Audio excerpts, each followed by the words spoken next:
What is the single most serious threat to the national security of the United States? Nuclear proliferation. Nuclear proliferation.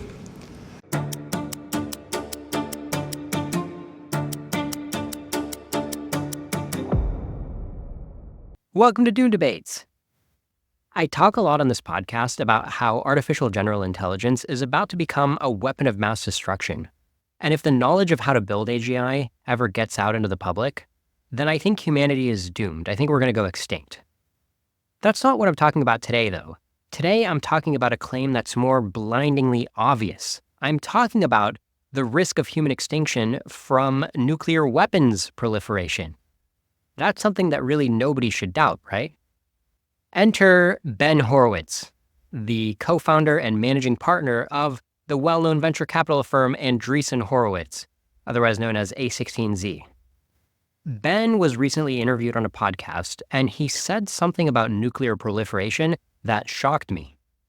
We haven't had any nuclear activity, and there's a very, very specific reason for that, because everybody's got nukes, and nobody wants to get nuked. Well, it's true that nobody wants to get nuked, so you might be thinking, hey, Ben's just explaining the principle of mutually assured destruction. Everybody knows that if you're the first to launch a nuke, then you're starting a nuclear war, and the other side's going to nuke you, and you can't win a nuclear war. Therefore, nobody's ever going to start a nuclear war, which makes nuclear proliferation good. Makes sense, right? This is where Ben misses the point. Sure, the threat of mutually assured destruction provides us some safety through deterrence. The problem is when people like Ben take that way too far, overestimate the amount of safety through deterrence, and go all the way to the point of arguing that nuclear proliferation makes us safe. Because the truth is that safety doesn't come from nuclear proliferation. It comes from nuclear non-proliferation. I'll explain more in a minute, but first, let me give you some context around that short clip you heard from Ben Horowitz. Ben's venture capital firm, Andreessen Horowitz, supports open source development of cutting-edge AI models like Meta's Llama models. So when Ben makes the case for the benefits of nuclear weapons proliferation, the context is that he wants to argue for the benefits of open sourcing the latest AI models even as they get close to AGI. Ben is saying, let's heed the lesson that we've learned from the first few decades of the nuclear age. And in Ben's mind, that lesson is, anytime you're making government policy for who should be allowed to have a dangerous new technology, the best policy is no policy, just let it rip. Here's the full clip so you can see exactly how Ben connects the goodness of nuclear weapons proliferation with the goodness of open source AI. The regulators are now moving in and, very ironically, oddly, bizarrely, talking about trying to ban open source, which is probably the safest thing that could possibly happen in AI. I mean, like I often remind people, like the last nuclear bomb that was launched was when only we had the nukes. Like that's a dangerous world with one person having the nukes. And now everyone has nukes, or a bunch of people have nukes, and we haven't had. Yeah. We haven't had any nuclear activity, and there's a very, very specific reason for that, because everybody's got nukes, and nobody wants to get nuked. And I think that AI is, to the extent that AI is a super weapon, that will also be true there. And so if you believe that, then I think what you want is open source. Notice Ben isn't bringing up the claim that AI isn't a superweapon and that's why we don't have to regulate it. No, what he's saying is, if you believe AI is a superweapon, then you should want it to proliferate. That's the explicit argument he's making. Let's review his logic again. At the end of World War II, only the US had a nuclear weapon and Japan got nuked. During the Cold War and post-war era, more countries had nuclear weapons and none of the countries got nuked. Therefore, 1945, when only the US had nukes, was the least safe time. And today, now that 9 countries have nukes, this is a more safe time. And in the future, if 100 countries get nukes, that would be an even safer time. Right, Ben? I wonder if Ben has ever seen Roger Scayer's famous lecture about this kind of geopolitical equilibrium. I mean, it was all over TikTok. Let's say in this case, I want to find out at a level of 7. See, as you can see, the more you fuck around, the more you're going to find out. I find Roger Scayer's framework helpful because I think it's accurate to see nuclear weapons proliferation as a kind of fucking around. But Ben apparently has a different framework. He thinks that if we allow more nuclear proliferation, then we're going to get more nuclear safety. If you're laissez-faire about nuclear proliferation, you're not gonna find out anything. No, you're gonna be safer. The situation is gonna be more stable. Before I explain all the obvious reasons why nuclear proliferation is bad, actually, let's take a look at what our own government is always trying to tell us about the situation. In this clip from the 2004 presidential debate between John Kerry and George W. Bush, it's striking to hear how important of an issue nuclear non-proliferation is to them. New question, 2 minutes, Senator Kerry. If you are elected president, what will you take to that office thinking is the single most serious threat to the national security of the United States? Nuclear proliferation. Nuclear proliferation. 90 seconds, Mr. President. Actually, we've increased funding for dealing with nuclear proliferation, about 35% since I've been the president. I agree with my opponent that the biggest threat facing this country is weapons of mass destruction in the hands of a terrorist network. And that's why we've put proliferation as one of the centerpieces of a multi-pronged strategy to make the country safer. My administration started what's called the Proliferation Security Initiative. Over 60 nations involved with disrupting the transshipment of information and/or weapons of mass destruction materials. Here's President Obama on his 2009 diplomatic visit to Prague, again talking about the importance of nuclear non-proliferation. Today, the Cold War has disappeared, but thousands of those weapons have not.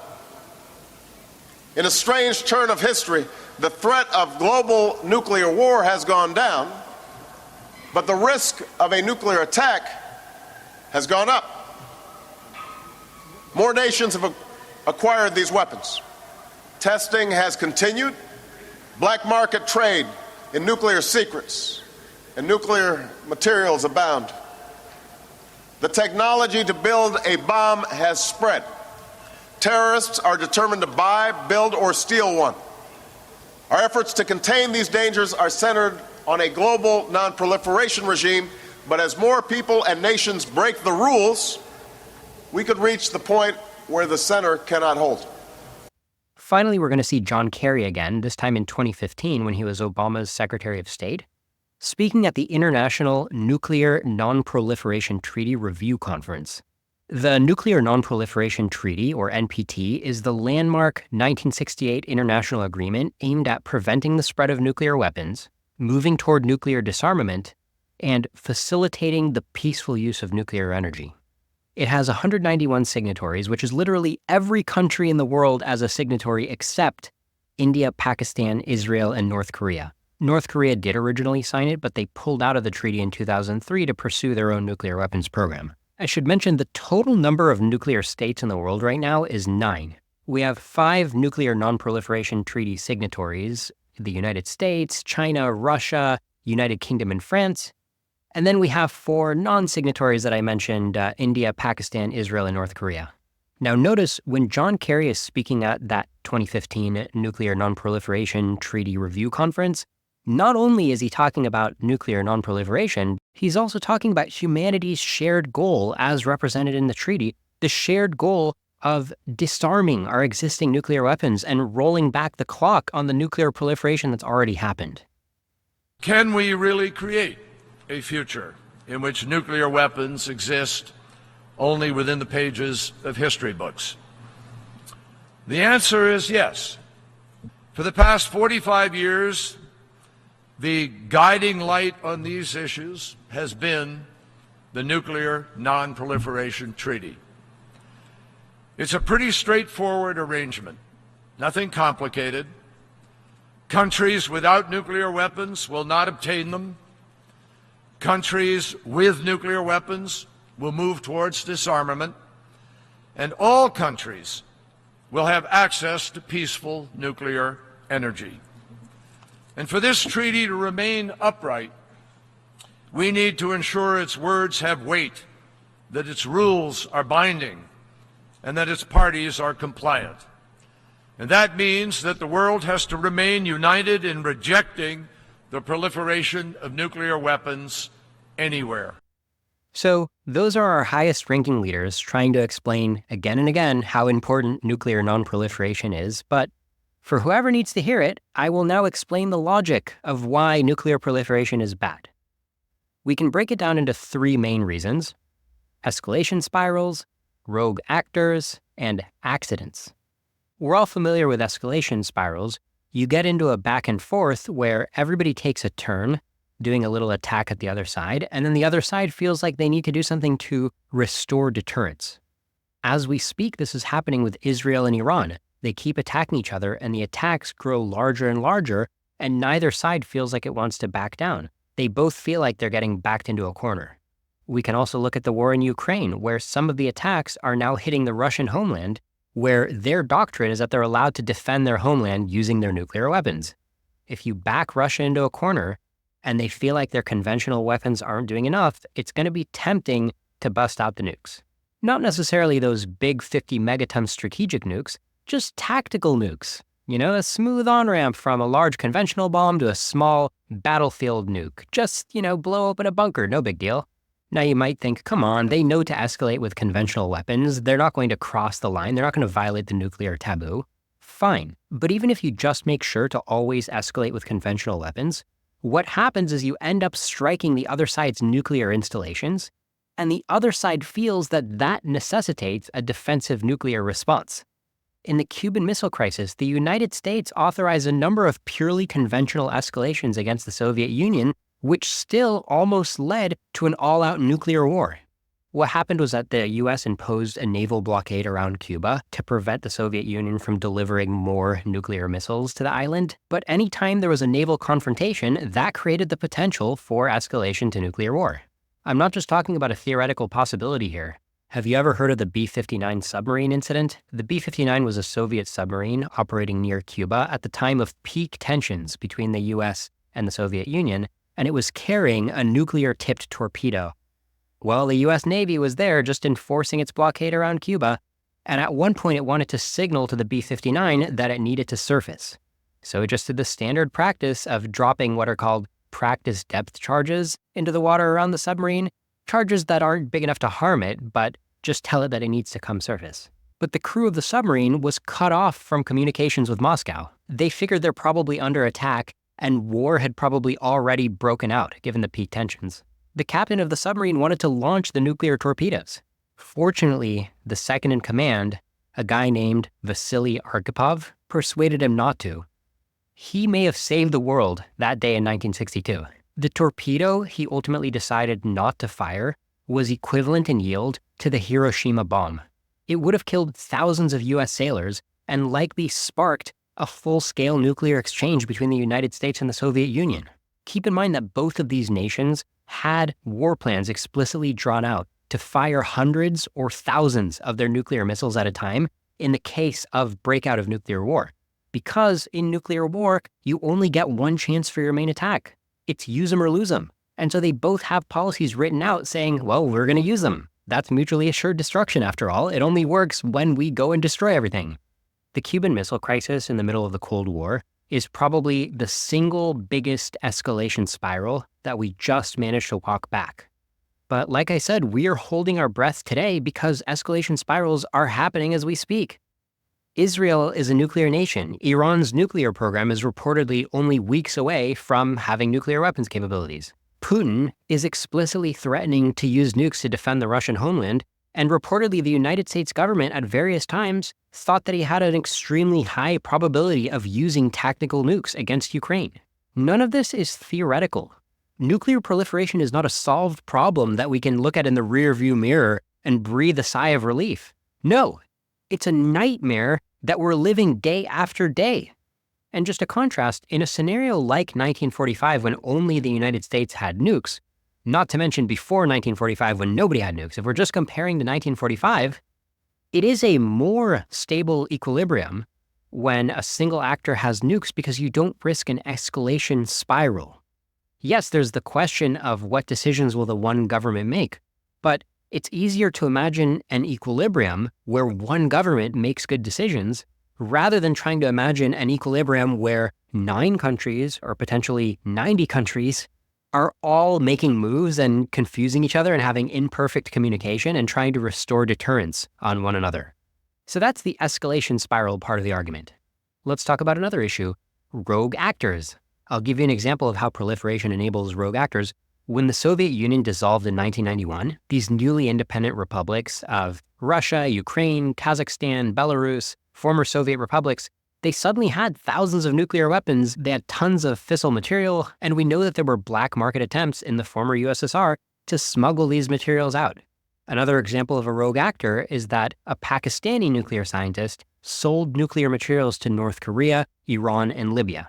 And Muammar Gaddafi, former dictator of Libya, in the early 2000s was pursuing a nuclear weapons program in Libya. It was only stopped because the United States and the international community put enough pressure on Libya and threatened it with military action before it was able to complete its own nuclear weapon.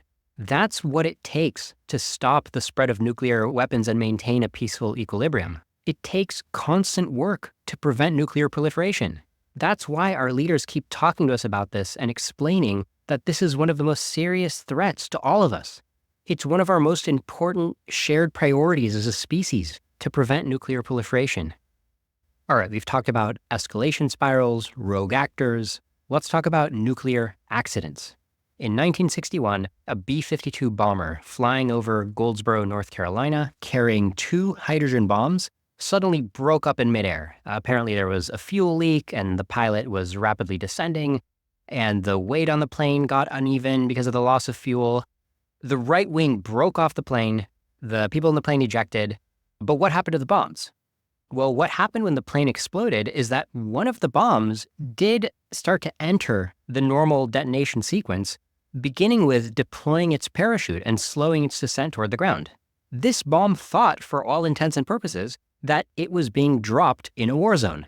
Did I mention these were 3.8 megaton nuclear bombs? So just imagine the full destructive power of the Hiroshima bomb times 250. This bomb was ready to massacre literally millions of Americans if it had detonated. Luckily, there were a number of safeguards installed in the bomb, and one of them ultimately worked in the sense that it didn't explode, it didn't kill millions of Americans, but look at how close it got. First of all, there was a pin that you had to pull out of the bomb to allow it to arm. Well, it got unintentionally pulled when the aircraft disintegrated. The bomb basically twisted out of its pin. There was this lanyard in the pilot's cockpit that the pilot was supposed to pull to take out the pin. Well, the bomb twisted out of it, it essentially pulled the lanyard automatically because the whole fuselage was spinning, so there were a lot of centripetal forces pulling on it. Let's talk about the other safety mechanisms on the bomb to prevent it from accidentally detonating. There was a pressure sensor to make sure that the bomb had to fall a certain amount before detonating. Well, those conditions were met before the bomb hit the ground, so that circuit was closed. There was an impact sensor in the nose to make sure that the bomb only detonated when there was a hard impact. Well, there was a hard impact, and turns out the impact sensor had triggered. There was an orientation sensor to make sure that when the bomb was falling with its parachute, it was going nose down and it wasn't falling too fast. Well, those conditions were met too. It was falling nose down and not too fast.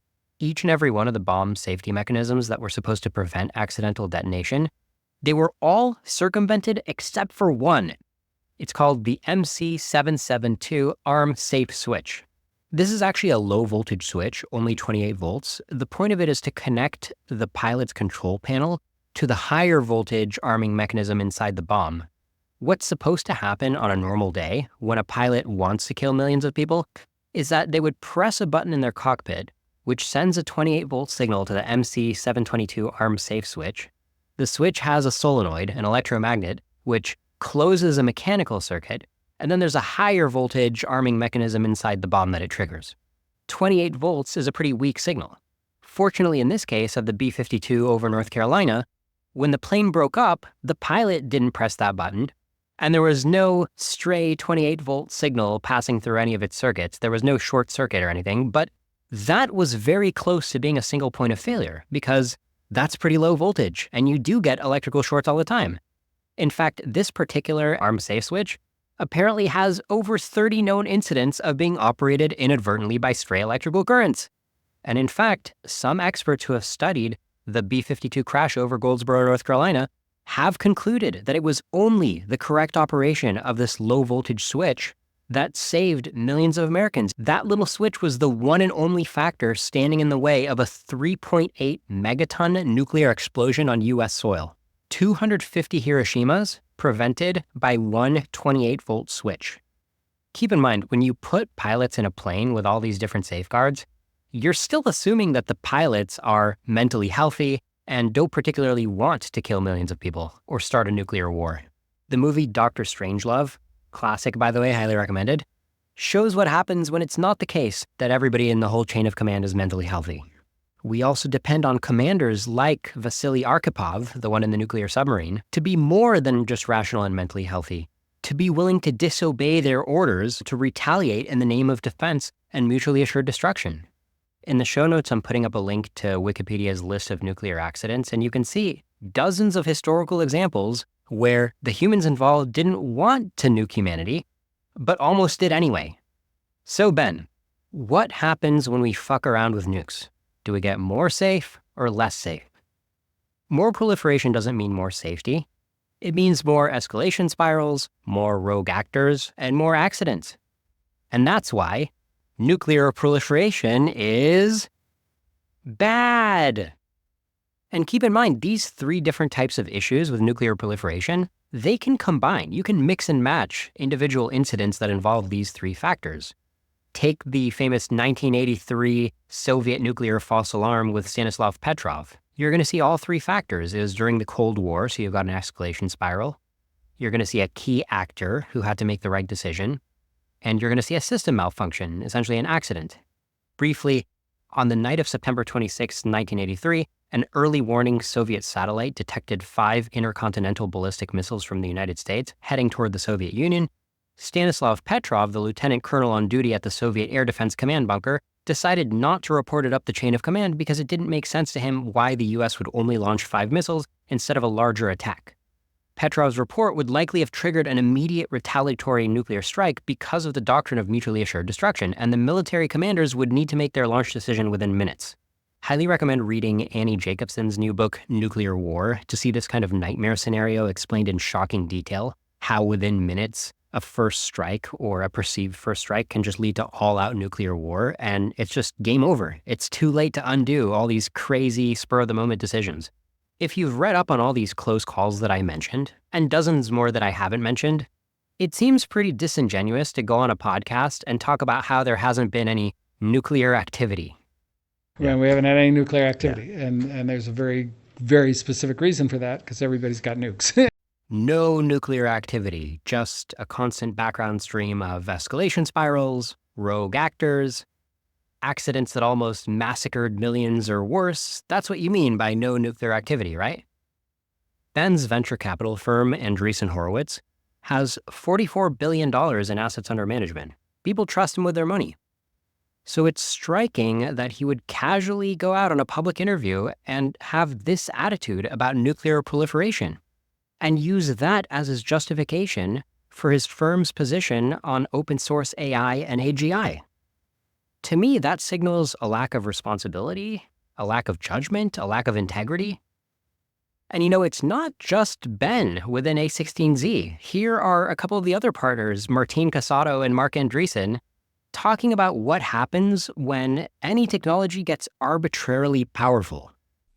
If you have a tool that's, arbitrarily powerful, that actually doesn't change equilibrium states. And so you could have something that goes and does arbitrarily bad, but then you would just create something that does arbitrarily good, and you're back in equilibrium state, right? And so it's kind of this kind of very doomerism, like only the bad case will happen, where clearly you've got the capability for doing both. And so we're back in, to your point earlier, we're back in equilibrium. And it turns out, even though that we've got more deadly weapons, we're killing much less people, as a result. Yeah, 100%. Look, I actually think warfare is going to get a lot safer.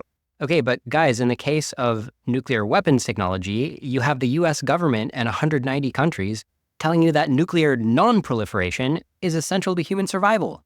We built a powerful tool, the nuclear bomb, and it did change humanity's equilibrium state. The new equilibrium is that we're constantly living one nuclear launch away from an accident-prone sequence of events that creates hell on Earth in 92 minutes, as detailed in Annie Jacobson's excellent new book, Nuclear War. Is that what you guys call an equilibrium? I mean, if you could snap your fingers and make every nuclear bomb disappear and make humanity forget the knowledge of how to build nuclear bombs, you wouldn't do it because you're so happy with the new equilibrium? For most nuclear war experts, their wildest dream would be to snap their fingers and get rid of nuclear weapons technology, to make nukes physically impossible, or to make it so that no human has ever discovered nukes or wants to build nukes. That's a better equilibrium according to them. Because the fact is, there's no principle that says we get to survive any technology that we build with any level of proliferation. Where is Martine even getting this idea of a perpetual equilibrium state? If you have a tool that's, arbitrarily powerful, that actually doesn't change equilibrium states. And so you could have something that goes and does arbitrarily bad, but then you would just create something that does arbitrarily good, and you're back in equilibrium state, right? Wrong! That's not always necessarily true. If the world's governments don't keep investing heavily in nuclear non-proliferation, we'll all die. More nuclear proliferation doesn't get us more of something arbitrarily good in return. We don't have plot armor. We don't get to stay alive because the author of our story thinks that it's better for the plot. If we invent a powerful new technology and we fuck up the safeguard, then we die. That's the story. We all die. The end. It's a shitty story. I don't like it. It just happens to be one of the most likely candidate stories that's going to actually play out in reality. When we build a new technology that has the power to kill millions, and then we don't keep it under control, and it proliferates, then we die. That's what happens. See, as you can see, the more you fuck around, the more you're going to find out. Okay, that's my message to Ben Horowitz and the rest of the A16Z partnership on the most obvious topic in the world, nuclear non-proliferation. But why do I care? Well, I do think nuclear risk in general is underappreciated, and this episode stands on its own as an explanation of why that is. Whoever needs to hear that nuclear proliferation is bad, you can point them to this episode. But also, I specifically wanted to go after A16Z because they play a big role in shaping the discourse around AI regulation, despite being generally reckless and clueless. What does it mean to you if A16Z partners are confused about arguably the most important issue in all of modern geopolitics? That nuclear proliferation isn't good. It isn't a stable equilibrium. It's an ongoing struggle that our elected leaders are committed to fighting on our behalf day after day, with no end in sight, no stable solution in sight, just an unprecedented level of background existential risk, thanks to this new technology that used to not exist. If Ben Horowitz and A16Z can't even appreciate the obvious existential risks of nuclear weapons proliferation, why would anyone ever take them seriously on the topic of AI regulation? Thanks for watching, and remember, if you support Doom Debates' mission of raising the public's awareness of AI extinction threat and raising the quality of discourse so that people get called out when they go on other podcasts and casually dismiss risk of nuclear weapons proliferation, if you support this kind of thing, then subscribe, share with your friends, and hey, come on over to my Substack and type in your email address. It's at doomdebates.com, and you're going to get some bonus content if you do that. I got a few episodes coming up in the pipeline. There's going to be debates. There's going to be reaction episodes. There's going to be more TIFFs. Stay tuned for that, and I'll see you soon on the next episode of Doom Debates.